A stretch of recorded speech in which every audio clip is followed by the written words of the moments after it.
Hello physio doctors, कैसे हैं आप लोग बेटा। तो जैसा कि आप लोगों ने देखा नीट 2025 का पेपर कैसा आया, तो इसका मतलब हमें लेवल अप करने की जरूरत है। इसी सब को ध्यान में रखते हुए समर्पण बैच जो हमारा था, जो फ्री यूट्यूब कोर्स है आप सब लोगों के लिए, उसमें हम भी अब लेवल अप करते हुए एनसीईआरटी लाइन टू लाइन के साथ साथ थोड़ा सा हायर चीजों को डिस्कस करेंगे, डिटेल में चीजों को डिस्कस करेंगे। ठीक है बच्चों। तो आज हम बात कर रहे हैं मोलिकुलर बेसिस ऑफ इनहेरिटेंस की।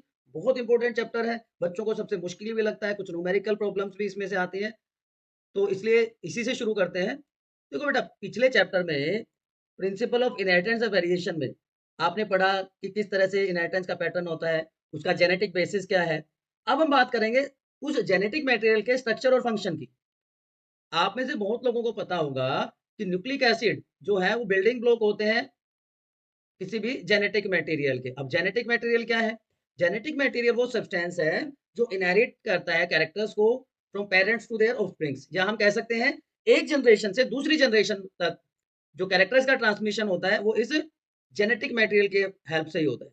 तो इन हायर ऑर्गेनिज्म, या हम कह सकते हैं complex advance organism, DNA genetic material, लेकिन कुछ वायरसेस हैं जहां पे आरएनए जेनेटिक मटेरियल का काम करता है, आरएनए मैसेंजर का काम करता है। क्लियर? तो आरएनए जो जेनेटिक मटेरियल का काम करता है, मैसेंजर का काम करता है, वहां पे ये अडेप्टर मॉलिक्यूल की तरह एक्ट करके अमीनो एसिड्स को पिक करता है और उनको राइबोसोम्स की हेल्प से प्रोटीन सिंथेसिस के लिए लेके जाता है। तो ये एक कैटालिटिक मॉलिक्यूल है। अब क्रोमोसोम्स में दो टाइप के लार्ज ऑर्गेनिक मॉलिक्यूल होते हैं। कौन कौन से? एक तो बच्चों होता है हमारा प्रोटीन, और दूसरा होता है न्यूक्लिक एसिड्स। दूसरा होता है न्यूक्लिक एसिड्स, जिसकी अभी हम बात कर रहे थे। तो न्यूक्लिक एसिड पॉलीमर है न्यूक्लियोटाइड्स की। Nucleic acids are polymers of nucleotides. अब आप फटाफट एक बार बताओ व्हाट इज अ न्यूक्लियोटाइड। फटाफट कमेंट सेक्शन में आप लोग बताओ व्हाट इज न्यूक्लियोटाइड। ठीक है, उसके बाद हम आगे की बात करते हैं। ये होता है न्यूक्लियोटाइड। पोली, पोली का मतलब तो हो गया मैनी। पोली का मतलब मैनी, तो मतलब कई सारे न्यूक्लियोटाइड जब एक साथ एक चेन की फॉर्म में प्रेजेंट हो, as you can see here, तो वो क्या कहलाएगा? Poly nucleotide. तो ये न्यूक्लियोटाइड के पॉलीमर्स हैं। ठीक है, तो ये दोनों के दोनों, चाहे वो डीएनए है चाहे वो आरएनए है, वो पोलीन्यूक्लियोटाइड्स हैं। अब इसमें से अगर हम सिर्फ एक की बात करें, सिर्फ एक न्यूक्लियोटाइड की बात करें, तो वो क्या कहलाएगा? वो कहलाएगा बच्चों mononucleotide. That is mononucleotide. Clear हो गई बात? समझ में आ रही है बात? मोनो और पोलीन्यूक्लियोटाइड का डिफरेंस क्लियर? ठीक है, चलिए। ये है न्यूक्लियोटाइड। न्यूक्लियोटाइड जिसमें तीन पार्ट होते हैं, या हम कह सकते हैं न्यूक्लियोटाइड तीन कंपोनेंट से मिलकर बना होता है। सबसे पहले इसमें नाइट्रोजनस बेस होते हैं, फिर पेंटोज शुगर होती है, और एक फोस्फेट ग्रुप होता है। Phosphate group, nitrogenous base and sugar. अब शुगर के बेस पे अगर राइबोज शुगर है तो उसको हम क्या कह देते हैं? आरएनए। और डीऑक्सीराइबोज शुगर है तो वो क्या कहलाता है? डीएनए। क्लियर? नाइट्रोजनस बेस चार अलग अलग टाइप के होते हैं, एडेनिन, गुआनिन, थायमिन, साइटोसिन। ये डीएनए में, ये इनमें से दो, एडेनिन और गुआनिन, क्या कहलाएंगे? Purines. As you can see here, they are nine membrane ring structures. जबकि पायरिमिडीन जो है, पायरिमिडीन, साइटोसाइन, थायमिन और आरएनए में यूरेसिल, ये 6 मेंबर रिंग स्ट्रक्चर्स होती है। ठीक है, जो थायमिन है, जिसको हम 5 मिथाइल यूरेसिन कहते हैं, वो सिर्फ डीएनए में प्रेजेंट होगा, और यूरेसिल सिर्फ आरएनए में प्रेजेंट होगा। तो ये सिर्फ किसमें है? आरएनए में। क्लियर? और ये थायमिन सिर्फ डीएनए में प्रेजेंट होगा। तो अगर डीएनए के नाइट्रोजनस बेसिस की बात करें, डीएनए में adenine, guanine, cytosine and thymine, ये किस में हो जाएंगे? डीएनए में। और आरएनए में क्या क्या हो जाएगा? Adenine, guanine, cytosine and uracil. Thymine is replaced by uracil. Clear है बच्चों? बात समझ में आ गई? बेसिक चीजें हैं। प्यूरिन्स क्या है? प्यूरिन्स क्या है बताओ? What are purines? प्यूरिन्स बच्चों मेरे, प्यूरिन्स है, चलिए थोड़ा और आगे लेके चलते हैं आपको। प्यूरिन्स क्या है? प्यूरिन्स डबल रिंग स्ट्रक्चर्स हैं, अभी मैंने आपको दिखाया। They are double ring structures, जहां पे नाइट्रोजन है कौन कौन सी पोजीशन पे? एट पोजीशन 1, 3, 7 एंड 9, इन 4 पोजीशन पे नाइट्रोजन प्रेजेंट है। ठीक है, तो प्यूरिन्स 2 हैं, एडेनिन एंड गुआनिन। एडेनिन और गुआनिन प्यूरिन्स हैं। दूसरा क्या है, पायरिमिडीन्स। पायरिमिडीन्स क्या हो गए, ये 6 मेंबर, ये 9 मेंबर रिंग है, ये 6 मेंबर सिंगल रिंग स्ट्रक्चर। वहां पे डबल रिंग स्ट्रक्चर थी, यहाँ पे सिंगल रिंग स्ट्रक्चर है। Clear. Nitrogen eight 1 and 3 position, यहाँ पे 1 3 7 9 4 पोजीशन पे था नाइट्रोजन, लेकिन पायरिमिडीन में बच्चों मेरे नाइट्रोजन सिर्फ 2 पोजीशन पे ही प्रेजेंट होता है। क्लियर हो गई बात। तो ये कौन कौन से हैं, पायरिमिडीन में क्या क्या आ जाते हैं। पायरिमिडीन का एग्जांपल है cytosine, uracil and thymine. Cytosine common है दोनों में, डीएनए और आरएनए में। ठीक है, यूरेसिल प्रेजेंट होता है सिर्फ आरएनए में, थायमिन प्रेजेंट होता है सिर्फ डीएनए में। ठीक है बच्चों, क्लियर हो गई बात, कोई समस्या। चलिए, तो नाइट्रोजनस बेस जो जुड़ा हुआ होता है पेंटोज शुगर से, नाइट्रोजनस बेस इससे जुड़ा हुआ है पेंटोज शुगर से थ्रू ग्लाइकोसिडिक बॉन्ड। तो क्या कौन सा बॉन्ड प्रेजेंट है, glycosidic bond, N glycosidic bond भी कह सकते हैं। तो ये किसके बीच का लिंकेज है, it is a linkage between nitrogenous base and and and OH of nitrogenous base and OH of pentose sugar, OH of pentose sugar. ठीक है, और ये दोनों मिलकर क्या बना देंगे, ये क्या कहलाएगा, न्यूक्लियोसाइड। ये क्या बना देंगे, न्यूक्लियोसाइड। ठीक है, तो पोलीन्यूक्लियोटाइड और पोलीन्यूक्लियोटाइड चेन में क्या प्रेजेंट है, न्यूक्लियोसाइड्स। तो आरएनए के न्यूक्लियोसाइड कौन कौन से हो जाएंगे, और डीएनए के न्यूक्लियोटाइड कौन कौन से हैं। तो आरएनए में हो जाएगा एडिनोसिन, वहां पे एडेनिन वर्ड यूज किया था, ध्यान रखना आप। गुएनोसिन, साइटिडीन, यूरिडीन, ये अगर वर्ड है तो वो है न्यूक्लियोटाइड, सॉरी न्यूक्लियोसाइड। और डीएनए के nucleoside deoxy adenosine, deoxy guanosine, deoxy cytidine, deoxy thymidine, ये न्यूक्लियोसाइड्स हैं। क्लियर। तो अब न्यूक्लियोसाइड और न्यूक्लियोटाइड में क्या डिफरेंस हो गया बच्चों, बताओ। What is the basic difference between nucleotide and nucleoside. देखो, नाइट्रोजनस बेस, शुगर और फोस्फेट, तीनों अगर प्रेजेंट हैं, तीनों अगर प्रेजेंट हैं तो वो क्या कहलाता है, न्यूक्लियोटाइड। लेकिन इसमें से अगर हम ये हटा दें, फोस्फेट ग्रुप हटा दें, ये वाला पार्ट रिमूव कर दें, तो वो क्या कहलाएगा, न्यूक्लियोसाइड कहलाएगा। वो क्या कहलाएगा, न्यूक्लियोसाइड। तो न्यूक्लियोटाइड और न्यूक्लियोसाइड का डिफरेंस पता चल गया। बोलो बोलो जल्दी बताओ, न्यूक्लियोटाइड और न्यूक्लियोसाइड। देखो, न्यूक्लियोसाइड, न्यूक्लियोसाइड में सिर्फ दो ही चीजें हैं, नाइट्रोजनस बेस प्लस शुगर। लेकिन इसमें अगर हम एक तीसरा कंपोनेंट और ऐड कर दें, इसमें अगर हम एक चीज और ऐड कर दें, फोस्फेट ग्रुप भी ऐड कर दें, तो ये क्या बन जाता है बच्चों, न्यूक्लियोटाइड। न्यूक्लियोटाइड। तो डिफरेंस समझ में आ गया न्यूक्लियोटाइड और न्यूक्लियोसाइड का सबको, फटाफट कमेंट सेक्शन में बताओ। ठीक है, अब प्यूरिन के जो न्यूक्लियोसाइड है, प्यूरिन के जो न्यूक्लियोसाइड हैं, उनके बीच में 1,9 ग्लाइकोसिडिक लिंकेज होता है, 1,9 ग्लाइकोसिडिक बॉन्ड या लिंकेज कह सकते हो प्यूरिन में। ठीक है, कि कार्बन 1 जो है शुगर की और 9 पोजीशन जो है एडेनिन या गुआनिन की, उनके बीच में बॉन्ड होगा। अब जो न्यूक्लियोसाइड है पायरिमिडीन का, पायरिमिडीन न्यूक्लियोसाइड के बीच में कौन सा लिंकेज होगा, 1,1 लिंकेज होगा। 1,1 लिंकेज, 1,1 लिंकेज का मतलब जो कार्बन 1 है शुगर की, शुगर की कार्बन 1 एंड जो हमारा थायमिन या गुआनिन जो नाइट्रोजनस बेस है, उसके फर्स्ट पोजीशन के बीच में बॉन्ड होगा। तो यहाँ पे 1,1 और यहाँ पे 1,9 ग्लाइकोसिडिक लिंकेज प्रेजेंट होता है। बात समझ में आ गई बच्चों, क्लियर हो गई बात।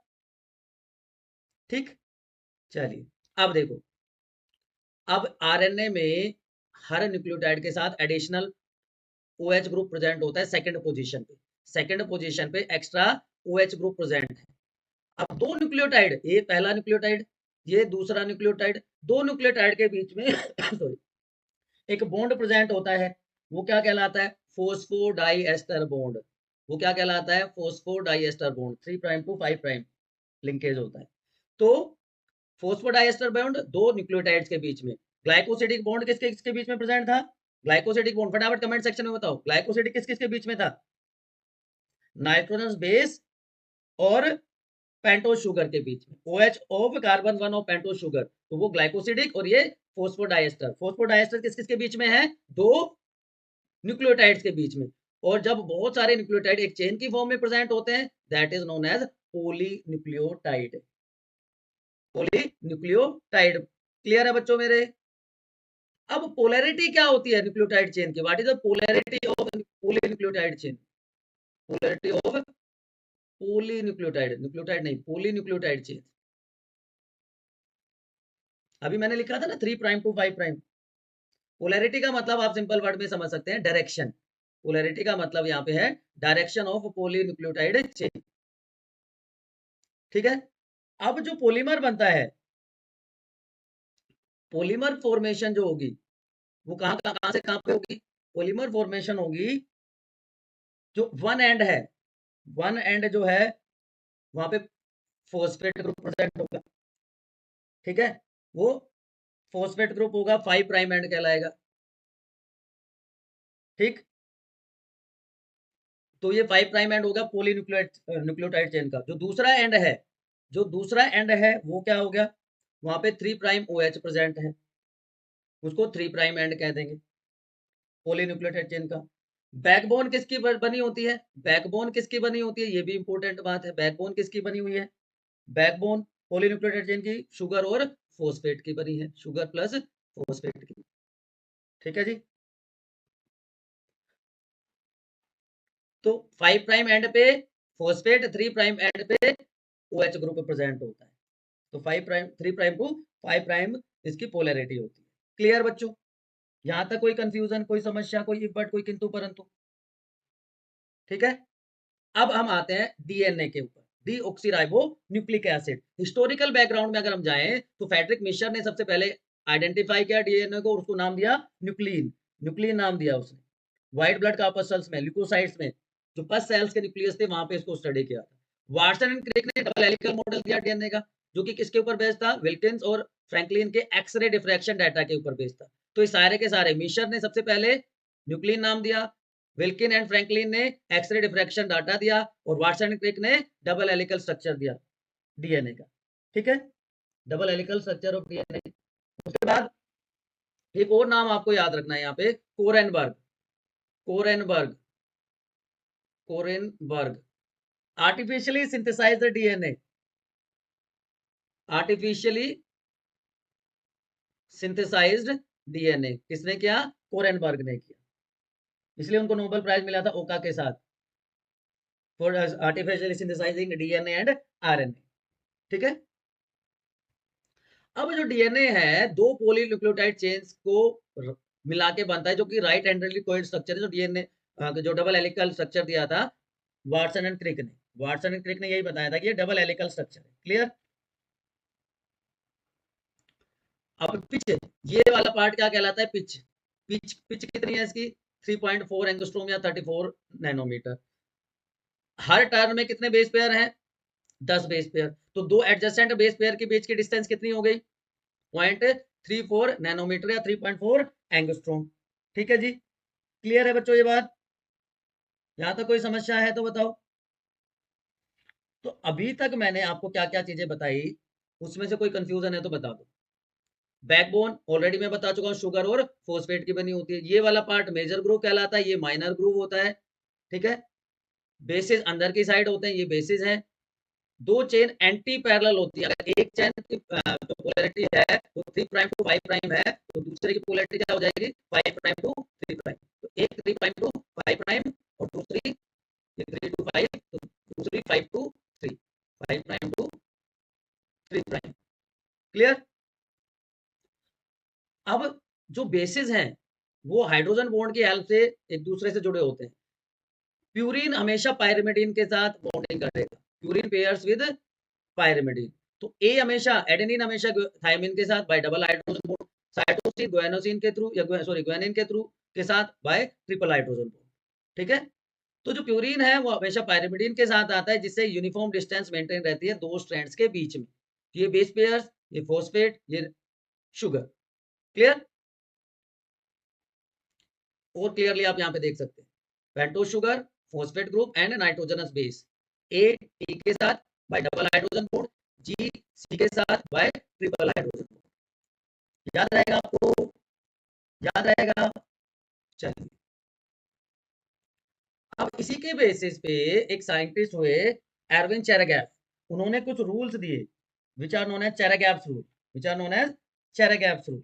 वो क्या कहते हैं कि जो प्यूरिन है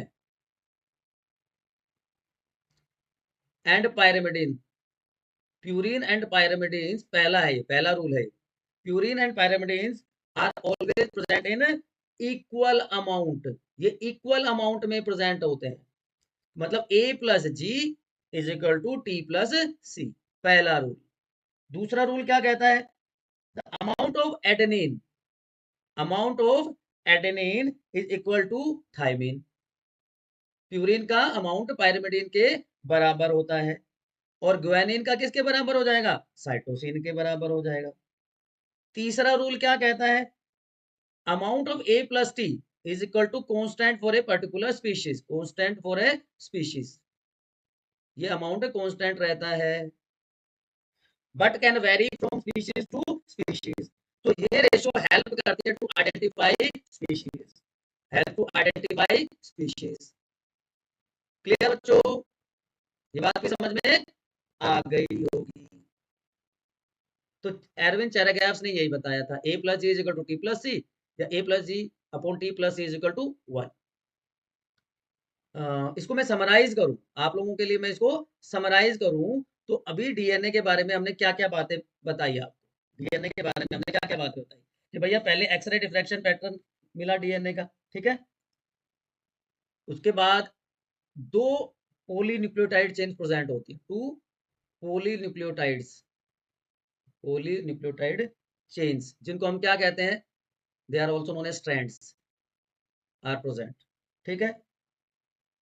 उसके बाद दो तरह के बॉन्ड यहाँ पे प्रेजेंट होंगे, ग्लाइकोसिड, ग्लाइकोसिडिक बॉन्ड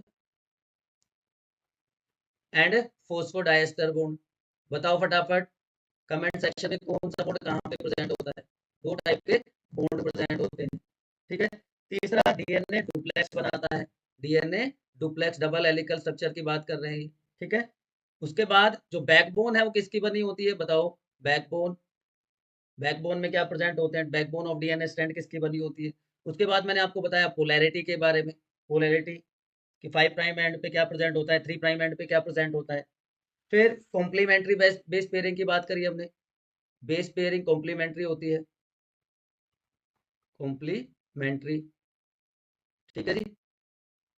उसके बाद हाइड्रोजन बॉन्डिंग, ए टी के साथ, जी सी के साथ, डबल एंड ट्रिपल बॉन्ड, और दोनों के दोनों जो स्ट्रैंड्स होते हैं वो एंटी पैरेलल होते हैं, टू स्ट्रैंड्स आर, क्लियर है बच्चों? तो ये बात थी रिगार्डिंग स्ट्रक्चर ऑफ डीएनए।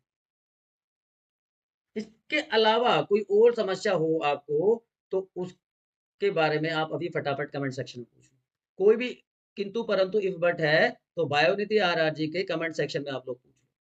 कुछ और चीजें हैं, sense, anti sense R DNA, denaturation and renaturation, packaging of DNA, आगे हम पढ़ने वाले हैं, ठीक है। तो बायोनिधि आरआरजी के कमेंट सेक्शन में एक बार अपना डाउट पूछो। अगर चैनल पर नए हैं तो फटाफट फटाफट बिना देर किए लेवल अप पढ़ना है ना, तो सब्सक्राइब करके लाइक शेयर कर दो, फ्री यूट्यूब कोर्स है, ठीक है ना बेटा। तो यही एक हमें मिलता है, एक सब्सक्राइब, एक लाइक, एक share, which gives us motivation. Next session में हम डिस्कस करने वाले हैं packaging of DNA helix. Till then keep studying, see you soon.